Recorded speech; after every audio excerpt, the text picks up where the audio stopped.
voice that you recognize. Right. The style of recording, the style of writing melodies, not necessarily easy. Behind the shimmering disco balls and chart-topping melodies stood a musical perfectionist whose creative standards were as exacting as his business acumen.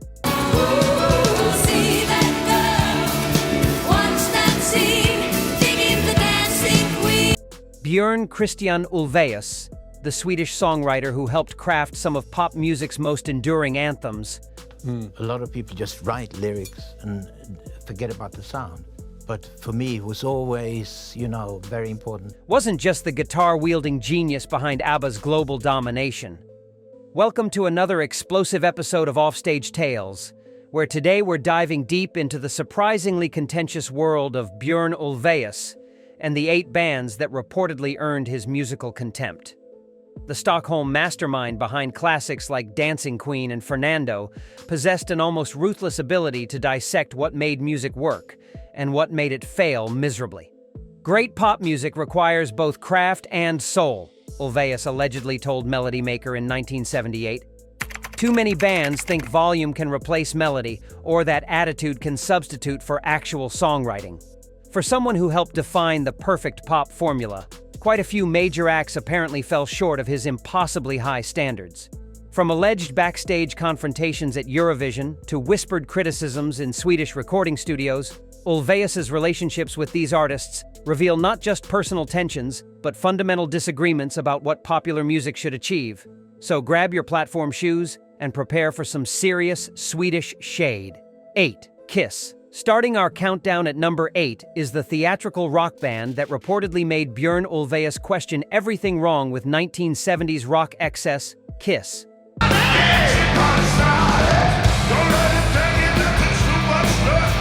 The face-painted American rockers whose pyrotechnic performances dominated arenas allegedly represented everything the ABBA songwriter despised about style over substance.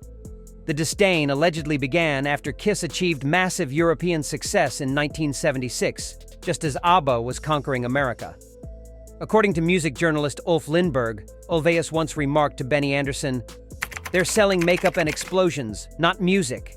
Any fool can put on a costume and scream." The comment supposedly came during a backstage conversation at a Stockholm recording studio. Not with us. Flesh and blood, but avatars, copies of ourselves.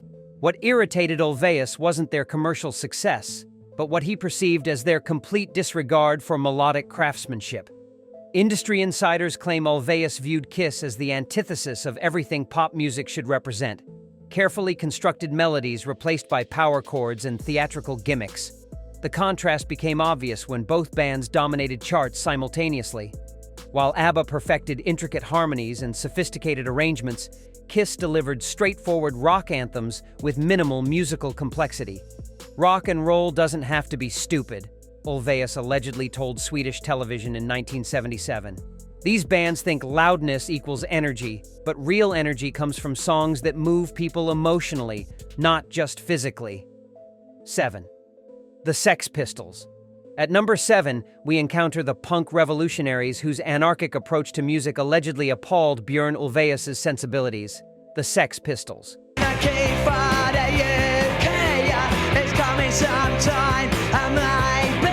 Johnny Rotten and his bandmates' deliberately amateurish sound reportedly represented everything the meticulous Swedish songwriter found offensive about the mid-1970s rock rebellion. The conflict allegedly emerged during punk's initial explosion in 1976, when the Sex Pistols' anarchy in the UK shocked the music establishment. According to rock historian John Savage, Ulvaeus once confided to manager Stig Andersson, "They can't even play their instruments properly, yet they're celebrated for incompetence." I've been reading. We have an effect on punk. Well, apparently, according to Johnny Rotten's autobiography, Sid Vicious was a big fan of ABBA. The observation supposedly came after watching footage of the band's chaotic television appearances. What disturbed Ulvaeus wasn't their anti-establishment message, but their complete rejection of musical craftsmanship. Studio engineers claim Ulvaeus would become visibly agitated when punk records played during breaks, often switching to classical music or ABBA demos. The philosophical divide became clear when both movements peaked simultaneously. While ABBA represented polished pop perfection, the Sex Pistols embodied deliberate musical destruction and social rebellion. Music should bring joy and beauty into people's lives. Ulvaeus allegedly told New Musical Express in 1977. These bands seem determined to make everything ugly and angry. Where's the artistry in that? 6. Black Sabbath. Number 6 brings us to the heavy metal pioneers, whose dark musical vision allegedly clashed with Björn Ulvaeus's optimistic pop sensibilities.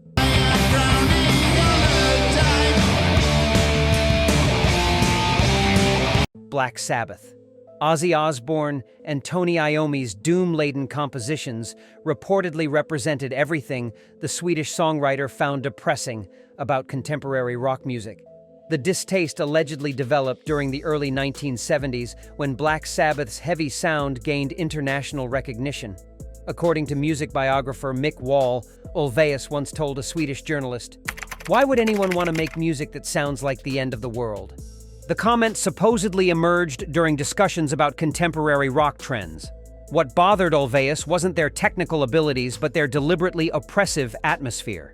Industry sources claim Ulvaeus viewed Black Sabbath as the polar opposite of ABBA's life-affirming approach. Where ABBA created music to lift spirits, Sabbath seemed determined to crush them. The contrast became stark when both bands achieved success in overlapping markets. While ABBA's songs celebrated love and dancing, Black Sabbath explored themes of war, paranoia, and social decay. Pop music should be an escape from life's problems, not a magnification of them, Ulvaeus allegedly told Swedish radio in 1973. These bands seem obsessed with darkness when there's so much light and joy available in music. 5th, Led Zeppelin. At number 5, we dive into perhaps the most controversial entry on our list, Led Zeppelin. The British rock gods whose blues-influenced epics allegedly earned Björn Ulvaeus's grudging respect, mixed with profound frustration over their approach to songwriting and performance.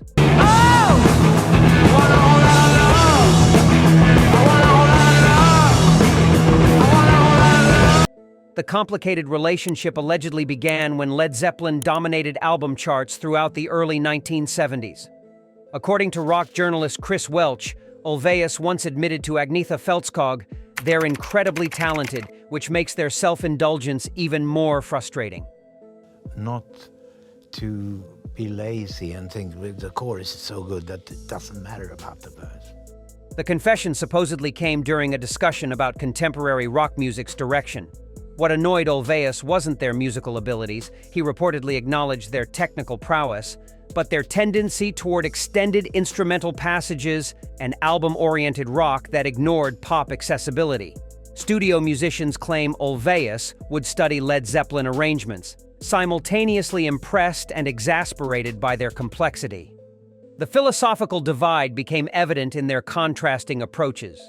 While ABBA crafted concise, radio-friendly anthems, Led Zeppelin created sprawling musical journeys that could exceed 10 minutes. "They have all the tools to write perfect pop songs," Ulvaeus allegedly told producer Michael B. Trito. "Instead, they choose to make everything complicated when simplicity would be more powerful. It's like watching brilliant chefs ruin simple ingredients." 4. The Rolling Stones. Number 4 brings us to the bad boys of rock whose enduring success allegedly both impressed and irritated Björn Ulvaeus, the Rolling Stones.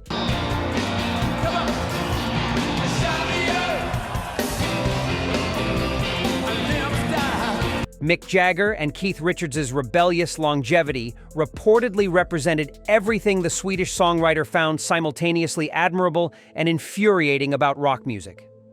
The ambivalent relationship allegedly developed during the 1970s when both bands achieved massive international success. According to music historian Stanley Booth, Ulvaeus once confessed to Benny Andersson, "They've been playing the same 3 chords for 15 years, yet somehow it still works." The observation supposedly came during a backstage conversation at a European music festival. What conflicted Ulvaeus wasn't their commercial achievements, but their apparent disregard for musical evolution. Why not touring so much? So we traveled less, I think, than any other group at that time. Industry insiders claim Ulvaeus respected the Stones' songwriting partnership while questioning their reluctance to experiment with different sounds and arrangements. The contrast became obvious in their career trajectories. While ABBA constantly evolved their sound across albums, the Rolling Stones maintained their signature blues rock approach with minimal variation. 3. Deep Purple. At number 3, we encounter the hard rock virtuosos whose technical showmanship allegedly embodied everything Björn Ulvaeus found excessive about 1970s rock music, Deep Purple.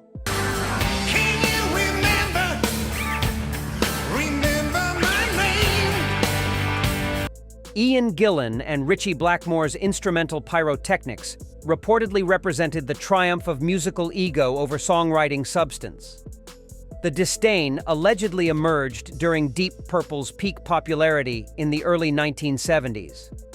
According to rock journalist Jeff Barton, Ulvaeus once remarked to ABBA's sound engineer, "They're more interested in proving how fast they can play than in writing songs people will remember." And they played them like mad and made them gigantic hits. So from then on, The comment supposedly came after watching footage of the band's elaborate live performances. What irritated Ulvaeus wasn't their individual talents, but their tendency to prioritize technical displays over melodic content. Studio sources claim Ulvaeus would become visibly frustrated when discussing contemporary rock's direction, often citing Deep Purple as an example of misplaced priorities. The philosophical divide became clear in their contrasting approaches to composition. While ABBA focused on memorable hooks and singable melodies, Deep Purple emphasized complex instrumental arrangements and extended solos. 2. Queen. At number 2, we reach perhaps the most complex rivalry on our list, Queen. Freddie Mercury and Brian May's theatrical rock opera approach allegedly created a fascinating love-hate relationship with Björn Ulvaeus that combined professional respect with artistic disagreement.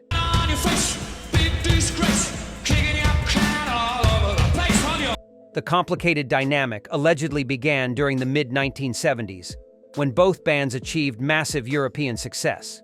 According to Queen biographer Mark Blake, Ulvaeus once confessed to Annie Fried Lyngstad, "They're incredibly talented, but they can't decide if they want to be opera singers or rock stars." The comment supposedly emerged during discussions about contemporary pop music's direction. writing music can be, you can look at it from three aspects. There's a melody, there's a lyric. What fascinated yet frustrated Ulvaeus wasn't Queen's ambition, but their apparent inability to maintain consistent musical focus. Industry insiders claim Ulvaeus admired Mercury's vocal abilities while questioning the band's tendency toward grandiose arrangements that sometimes overshadowed their songwriting. The contrast became evident in their approaches to pop music. While ABBA perfected accessible anthems with sophisticated arrangements, Queen created elaborate musical productions that sometimes sacrificed accessibility for artistic ambition. 1. The Bee Gees. At number 1, we reach the most shocking revelation of our countdown, the Bee Gees.